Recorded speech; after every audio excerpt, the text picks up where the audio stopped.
Thank you for listening to the Matt's Movie Reviews podcast, available on Podbean, Apple Podcasts, Spotify, Google Podcasts, Amazon Music, and Stitcher. Also, please follow Matt's Movie Reviews on Facebook, YouTube, LinkedIn, Reddit, Instagram, and MeWe. And of course, be sure to visit mattsmoviereviews.net for the latest reviews, top 10 lists, and more. Now, on to the show. Do you know how much I love you? This much.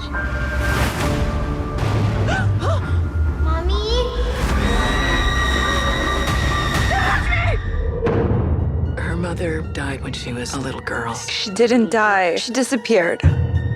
Looking for something in particular? I'm just browsing. Maybe I could recommend something. Elise? She's a visionary. Your mother abducted June 8th, 1997. How do you know that? We're witnesses, just like you. Let's make our best effort to make Aurora feel at home.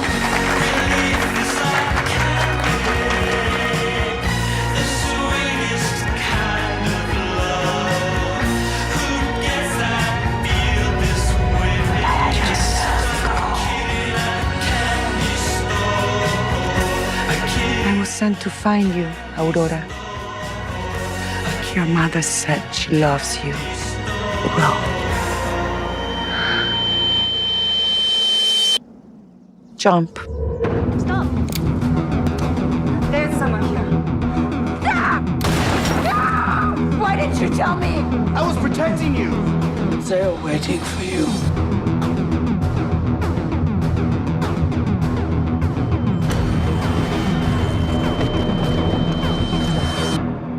Do you know how much I love you?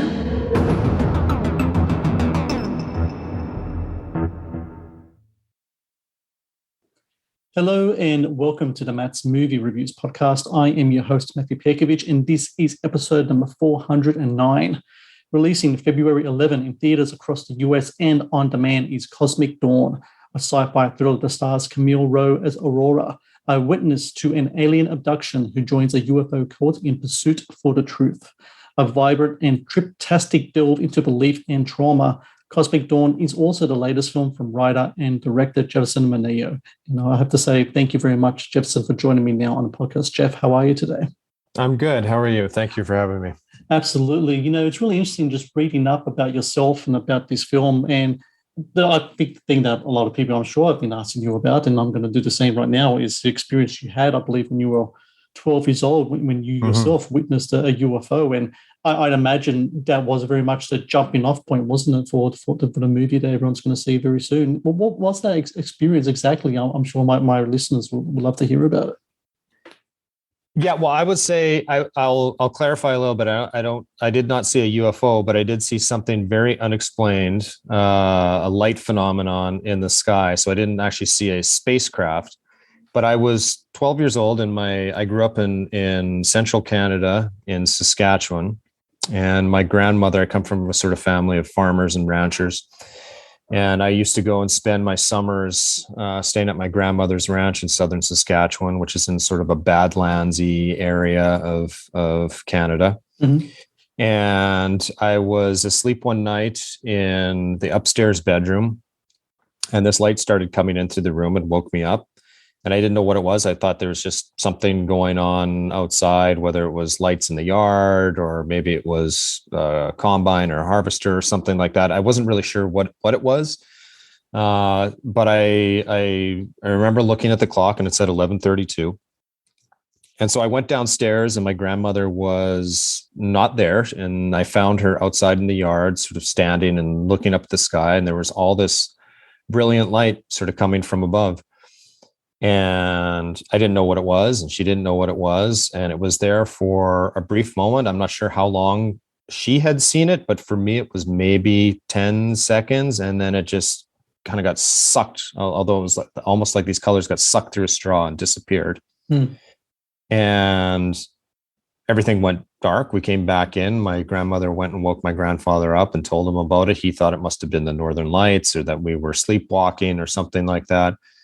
And the strange thing was that when I went back upstairs into my bedroom, it was one of those old digital clocks, with the red digital numbers. Yeah. And instead of 11:32, it said 11:24.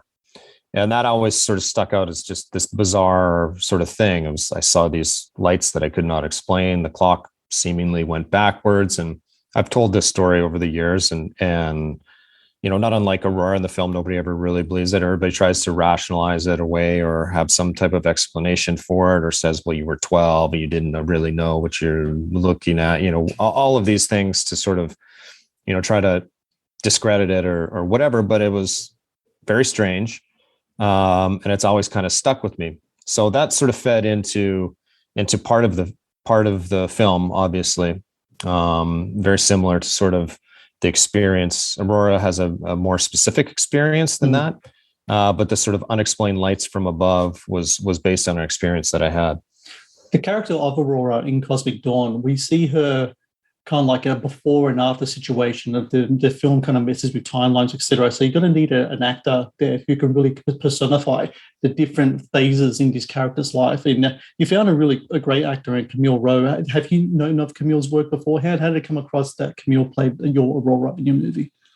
Well, I knew her as primarily, she's a Dior model. So I knew her face just from, the cosmetics section of the department store. I knew her face, right?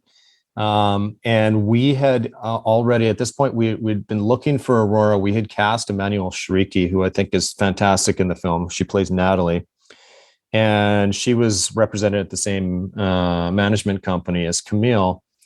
And so we had asked them, we said, we're looking for the lead. Like, do you have anybody you recommend? And they ended up sending me a number of reels and some suggestions. And so I had it was maybe a 5-minute self-tape or an audition that Camille had done for another film. And I was watching it. And for the first sort of 3 minutes, I was saying to myself, when is she going to start running lines? Like, she's just sort of having this conversation. And then sort of midway through this tape, she started having a breakdown, and then I realized, oh, she is running lines. This sort of shift between kind of easy breezy, kind of warm conversation at the beginning took this turn into something, much darker or more emotional.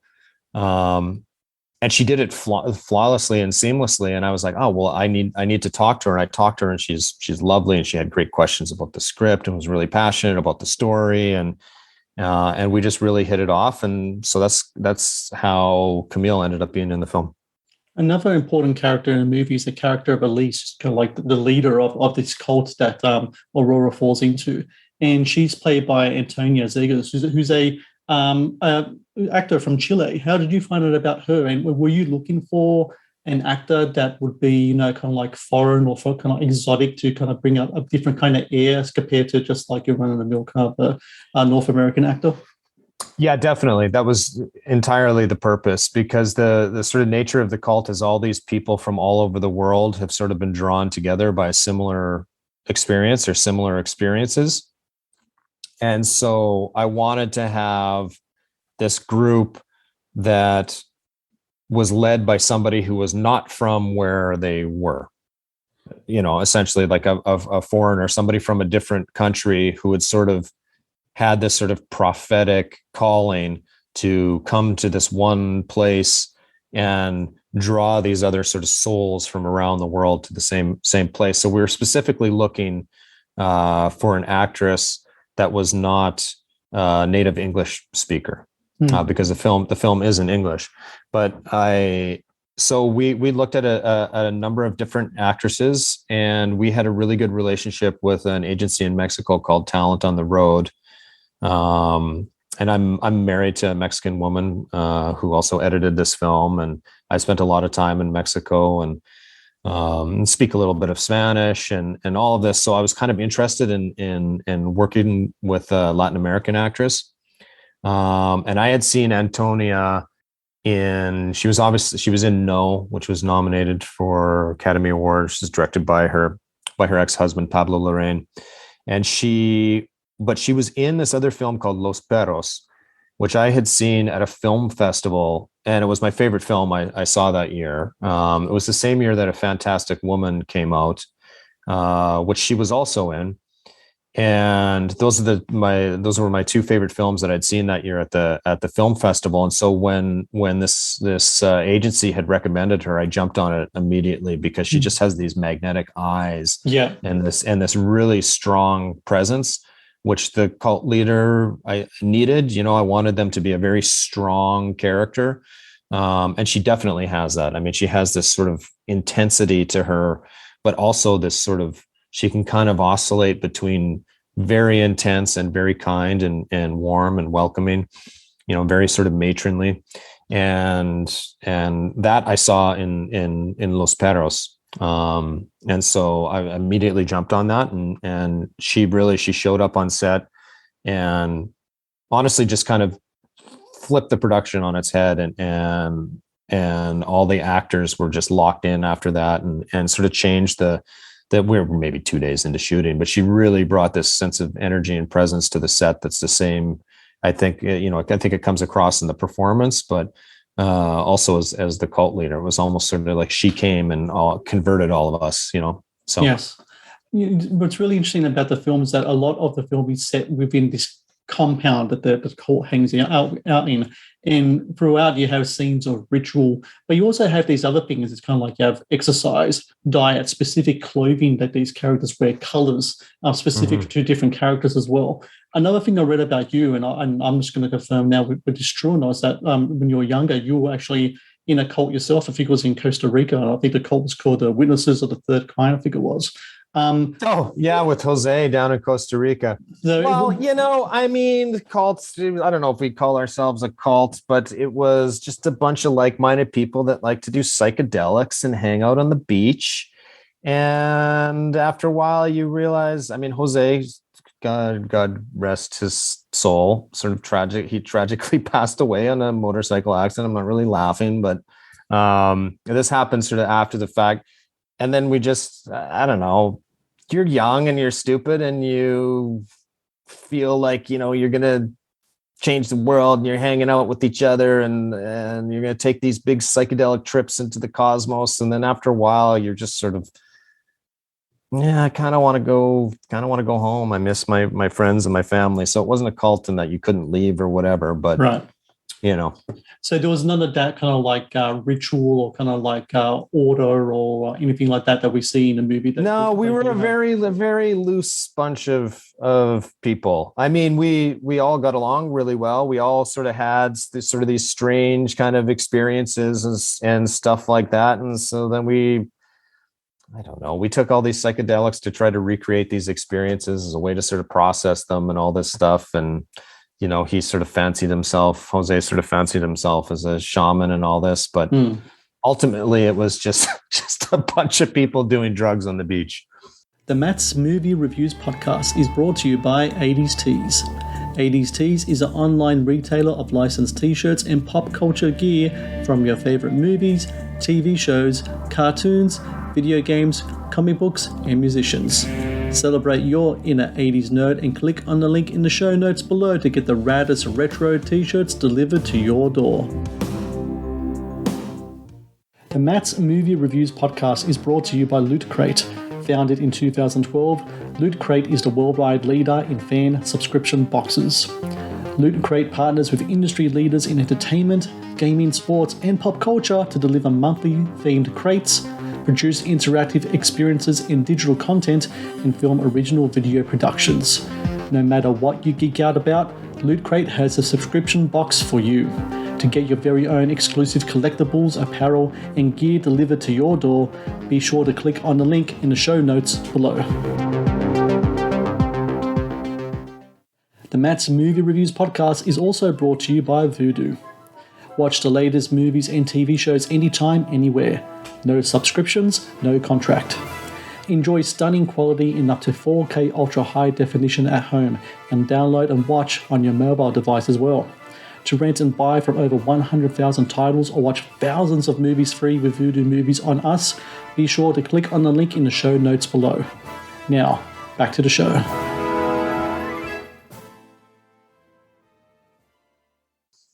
One thing I mentioned before, color. Color is very prominent in the movie. I mean, you spoke yourself about the experience that you had in regard to this light show that you saw, the beginning of the film, the UFO scene. You don't actually see a UFO, but color is kind of representative of what's kind of going on with it.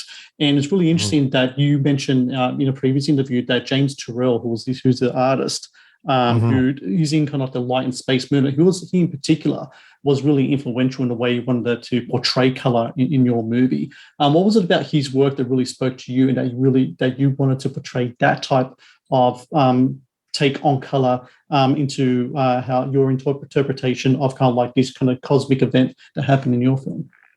Well, I just think, light is so important in our daily lives. I mean, in a way, film is just a trick of magic in a lot of ways, right? It's just exposed light. And I think people are really affected by light. I mean, I sleep with like a rock crystal lamp beside my bed, and some people prefer tungsten colored lights. Some people, people put up lights at during the holidays and Christmas and stuff like that. I think it's sort of ingrained in our DNA as humans. And if you've ever seen a James Turrell installation or whatever, I mean, they're very clean, very simplistic sort of spaces, but the light is so overwhelmingly powerful. That's just something that we wanted to. I mean, I don't think we approached the sort of the brilliance of James Turrell in the film, but we tried. We was influenced by that, and I've always been interested in those artists like Dan Flavin and Turrell and stuff like that. So that definitely fed into the overall design of the film. And I love films that have sort of bold use of color. I really don't like monochromatic films, and I like films that have a sort of bold style and flavor to them. One of the filmmakers that I really admire is Almodovar, and his sort of use of pastiche and bold color and all of that stuff. So all of that kind of fed into the sort of stylistic approach to the film. Another artist that had an influence on the film is that of Peter Khamenei. He's on Ontario, property. It pretty much is used as the setting for the compound that we see the cult in the movie are based in. And for anyone who hasn't seen it, just look up Screaming Heads installation. You really see kind of like how kind of this kind of surreal place just kind of plays a part in the movie. It's just really great. How did you come across finding this Ontario property, and what was it like talking with Peter and getting him on board and selling kind of like your vision of the film and what you wanted to use his property for in regards to having a movie set there? Well, we actually were introduced to that property from a location scout from that area, because we were looking at some other locations. That's the gorge, the sort of canyon gorge where the river flows through. That was sort of in the same area. And the location scout, and this is just a note to a lot of location scouts, read the script before and try to interpret the script and add your own flavor. Maybe some location scouts do that. I've worked with some that definitely don't.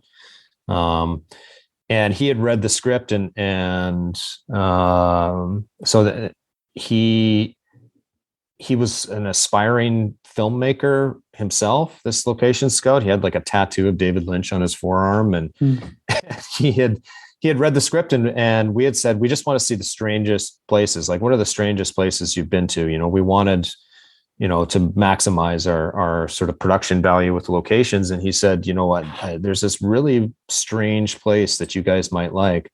It's called Midlothian Castle, or Screaming Heads. And we said, yeah, well, let's go there. So we went there, and I mean, we only shot on a sort of small part of that land because we couldn't shoot around. There's all these other outbuildings and structures and stuff there that wouldn't sort of fit with what we were trying to do. So, there's a lot more there than what you see in the film. But we sort of spent the day there wandering around. I mean, it's just this incredible place. And I don't really know the story behind when Peter sort of bought this plot of land, but I know that he had bought this plot of land at one point in time, had built this sort of mini castle there, which is what Midlothian Castle is. And then the sort of Screaming Head structure is sort of his signature artwork. And he's made these and sold these to different people around the world and all this stuff. And they're just all over the property. So you can kind of wander through the trees, and there's another Screaming Head, and you'll go to all these different sort of areas of the property. So we spent the day there with Peter, and the one thing that was really great about him is he's just an artist that he's not looking to capitalize on all this stuff. He's not driven by monetary concerns. He's more concerned about, okay, well, what are you going to do with this? How are you going to represent my work? So he had a lot of questions about what is the type of film that you're making? How long, obviously he wanted to know the sort of logistics of how many people, how big is the film crew, all that. But he wasn't intimidated by any of that, because every September, I don't think he has the past couple of years because of the pandemic, but every September he has what's called the Harvest Festival there. So it's this sort of like EDM kind of festival that he has there. And people come from all around the world. So they set up all these big tent structures and projection screens, and there's little sort of wood stages that he's sort of built into the forest that DJs play on and stuff like that. So he was actually really well set up to accommodate a film crew, because he has this music festival there, right? So that didn't intimidate him at all. It was smaller. Our crew was going to be a lot smaller than what this festival is, and we just hit it off with Peter.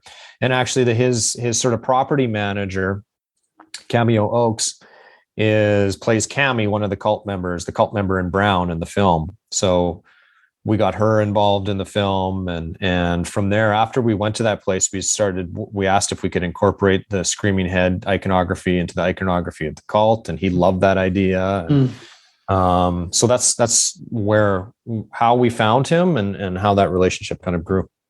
I love the music in the film. Alan Howarth, who has done such great work. I mean, the stuff with John Carpenter especially. I mean, Prince of Darkness is one of my favorite film scores. I absolutely love that film, and I love the score as well. What was it like working with him on the movie? Because, much like the visuals, especially in regards to the use of light, the use of music is so incredibly important in this film as well. What was it like having him on board and trying and getting his specific kind of styling into your film, because it just works really well. Both yourself as a filmmaker and him as a composer just get together really well, in my opinion.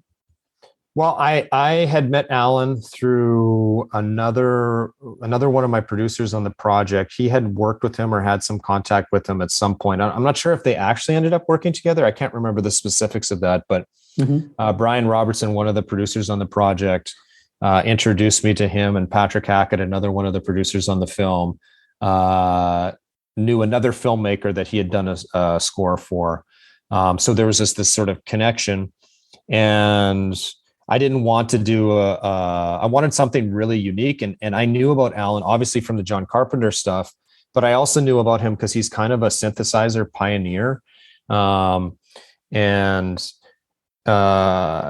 I knew that he still worked with all these old analog synthesizers, which I just found really fascinating. I'm a musician myself, and the opportunity to kind of work with all this vintage gear with this composer who had done all these films that I really loved growing up was something that I was really interested in doing.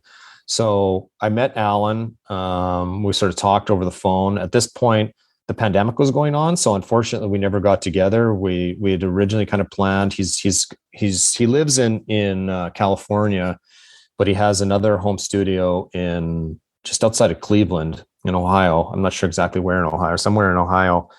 And so he wanted me to go down, and because I play music, we were going to go down and kind of jam on the soundtrack. Cool. So that unfortunately didn't happen. But Alan's just great. Alan's totally into all the new age mysticism and UFOs and conspiracy, all that stuff. So he would like just sort of spiritually, he was a fit for this film. And we hit it off, and we're still in contact to this day. I was actually just talking with Alan the other day, because we are Ship to Shore Records is pressing a vinyl record of the score. Cool. So we've been sort of collaborating on cutting down sort of finding the choicest bits for a 44-minute LP, because there's a lot of music in the film. So we had to sort of be selective in what we put on there. So we've been kind of collaborating on that over the past couple of weeks. But yeah, I love Alan. I hope I get to work with him again. Is it true that you're working on a erotic horror movie next? Yeah, we're making a film called There Were Witches, Habían Brujas, which we're going to shoot in Mexico, hopefully in the fall 2022. We're aiming to go to camera on October 3rd. So we're currently casting, starting to look at locations, and yeah, that's going to be the next film. So hopefully everybody can check that out too.